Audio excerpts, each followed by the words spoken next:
Hi there, traders. This is Brad Gilbert with the week ahead. All right, now we're coming into the last week of the month, usually pretty quiet. But what we have at the moment, if I just come to the charts, is some good trending markets and a couple of instruments that really stand out.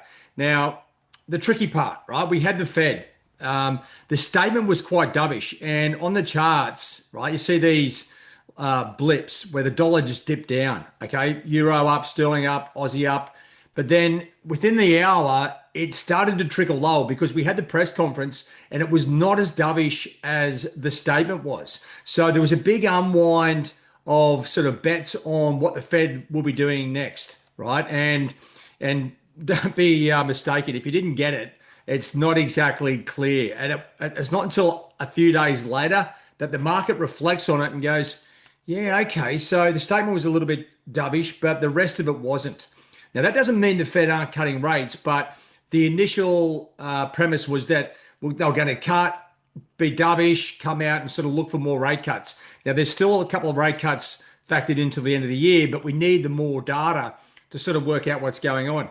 To look at the sort of raw nerve of where interest rates are, keep an eye on the US Treasury yields, right? This is a key part. They're up about 7 or 8 basis points on the 10, 20, and 30 years, right? They haven't gone too far. So I'm thinking the market's overreacted to the whole move, right? I think these moves are exaggerated, but this is the situation.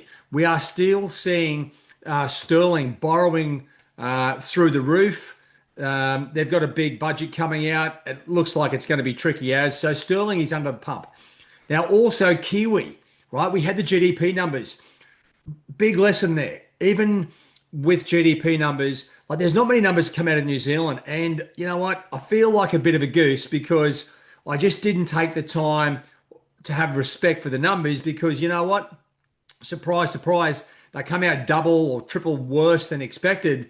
And this was an easy trade had you seen it, right? By the time I saw it, it was already sort of two-thirds of the way into the trade. And you're like, man, that's just dumb, right? So let's just keep an eye on the numbers as we go through going forward. That's a lesson, right? And we'll see how things play out.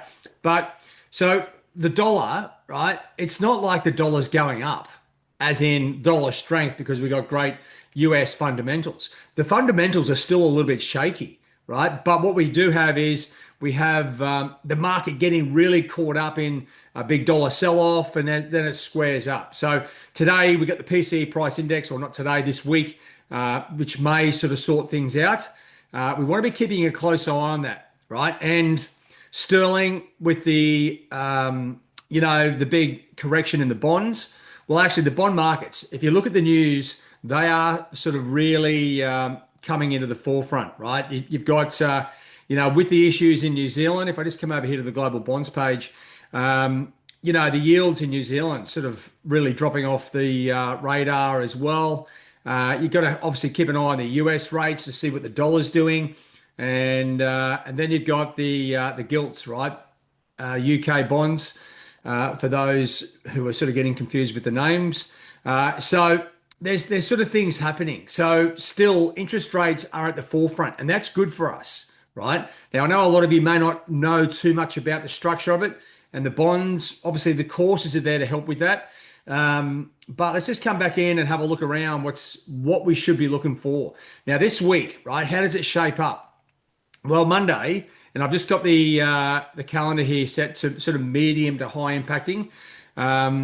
There's some loan rates out of China. You know what? If like going back to the Kiwi with the GDP numbers, if these numbers were crazy bad or they're not going to be crazy good, then that's going to impact the Aussie and Kiwi. You come through into Tuesday, right? There's and like traditionally, the last week of the month, there's always a lot of central bankers speaking, and you're getting a bunch of them here. US Bank of England Governor Bailey. Then you got some manufacturing numbers, PMI numbers, S&P PMI numbers out of the UK. So where we have interest, or where we have, as a trader, you're really focused, UK, right? Sterling is under the pump, and so is New Zealand. And there's not much Kiwi data coming out, but what we want to sort of keep track of the ones that are under pressure. And I'll come in and show you those charts in a second. You come through Wednesday, Powell's having a bit of a speech. You get the monthly indicator out of Australia. Now that's going to be, well, it doesn't get a lot of respect, but once again, if it's extremely variant, then that's going to impact the Aussie, already under pressure after those unemployment figures last week. German iPhone numbers. So this is like coming down through Tuesday, Wednesday, and even get the new home sales. Pretty orderly, right? Hopefully we start to see some trending markets. Sterling and Kiwi crosses are trending, so I'll be keeping a close eye on those. Now you come into Thursday. Now we've got the GfK consumer confidence numbers. Okay, good traditional number. To me, the dark horse here is the Swiss National Bank interest rate decision. Now, no change of rates expected, but we could hear some crazy comments out of the governor of the Swiss National Bank, right? So just keep an eye on that. And then finally on Thursday, Friday, we start to get some US numbers where we might sort of, get some direction. Durable goods, GDP growth. You got those initial jobless claims, right? That's drifting back into a third tier number. It did get a lot of credibility for a while, especially during the pandemic. Existing home sales, and then you got the PC price index numbers on Friday. Canadian GDP numbers as well. Now the CAD numbers have been coming in pretty good. So once again, keep an eye on the GDP numbers. For me, that Kiwi release last week is a bit of a heads up. GDP is now a bit of a thing. So let's keep an eye on it. You've got, as I said, there's loads of central bankers talking the last week of the month. It's almost like they're preparing us to anticipate what they're going to do next, right? That's the whole thing. Like try and keep you on the path of where they want you to be. All right, so there's a number of things coming out. Just keep an eye on the calendar today. RBA Bullock speaking. Okay, Michelle Bullock. I don't know what she's got to say. Maybe it's something interesting. So not a lot today, but what I want to try and see, and when you come into trading on Mondays, okay, whether you're looking at the major currency pairs, you're looking for, some momentum, the markets to reconnect and go from there. I still think these are all massively overdone, right? I think they will bounce back a bit, but we need, ideally, to be confident to get into it, you want to see some structure. Now, so let's just have a look. I mean, Euro Aussie, I was just having a look at the signals, right? And this is the interesting part because it's very rare, right? Euro Aussie bullish, then you got Sterling Aussie bearish, right? It's very rare that you see Euro and Sterling at opposite ends of the spectrum. But that's what the a big drop in the bonds, pressure on the UK gilts, I should say, is actually doing for us. So Sterling, if I come over here to Sterling, look at the Sterling crosses. Sterling Aussie, well, it's been drifting sideways, but short term under the pump. Sterling Kiwi was shooting up. It's now sort of stabilized, especially after Sterling came off. You got Sterling Yen drifting to the downside, Euro Sterling up. So Sterling is definitely going down against most of its crosses, right? Sterling CAD, Sterling Swiss, Euro Sterling going up.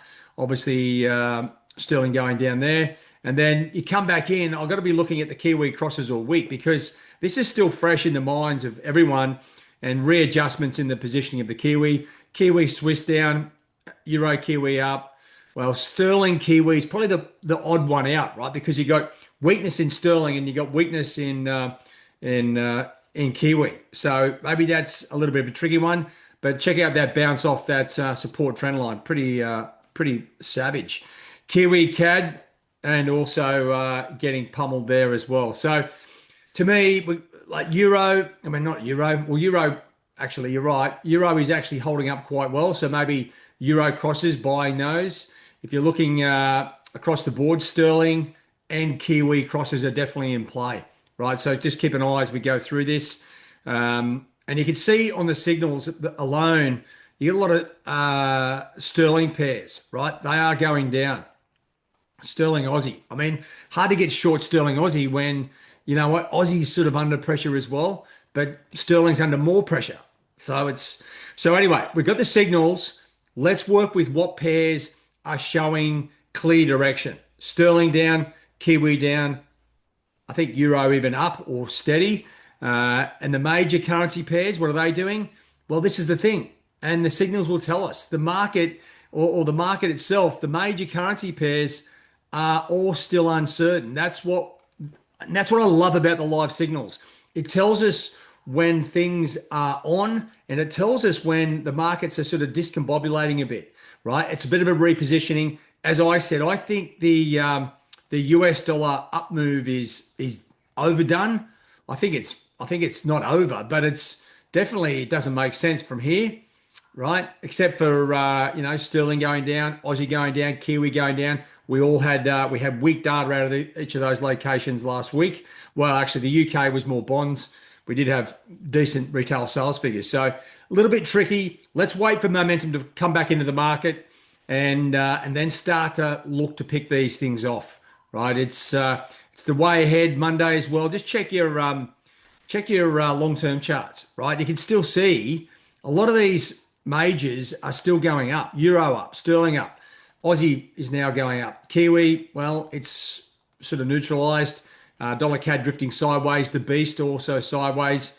Dollar Swiss down, and the dollar index against the basket is also down. So some good pairs to be focusing on long term. So let's just see how the numbers drop this week. There's not a huge amount of, as I was showing you through trading economics, we've got like second, third tier numbers, which are good to work with because there's no crazy volatility, but they do add to the story. So sterling, ideally weaker numbers. Kiwi, weaker numbers. And there's not really, if I just take this back to low impacting numbers, there is a couple of, there's some Kiwi bond auctions, right? Or bill auctions. They may come into play Tuesday, but outside of that, it's one of those orderly weeks where we're looking for some momentum, a little bit of trend to come into play. It's a shame we don't have the PCE price index numbers out on like Tuesday. Then it gives us, 2 or 3 days to work with that US dollar momentum. So anyway, it's interesting. A tricky week last week with the Fed, right? Bit of a lesson there, and let's just see what we do here. I mean, I just can't help but think these things down here. I mean, euro hasn't gone far, sterling's gone a bit further, Aussie had a bit of a crash, and then you had that big down move in Kiwi. Now these have contributed to the dollar strength, right? So as I said, don't get caught up in the US fundamentals being strong. It's just these other currencies have caught up with their own sort of level of weakness. All right, guys, that's it from me for the moment. We'll see how it goes. I'll see you in the 247 trade zone. See if we can't make odds and ends. I just want to reach into the market, start pulling out a bit more cash, right? Okay, guys, have a good one. All the best. Cheerio.